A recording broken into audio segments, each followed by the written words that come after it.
now Deb's teaching me about open houses.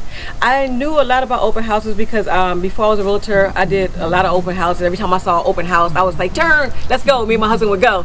But now being on the real estate side, it's kind of a little different. It's the same, but slightly different. So now we're here and Deb is teaching me, like, this is an open house.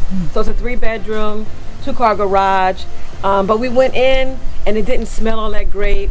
There was paintbrushes around, and so she was like, no, we don't do that right there.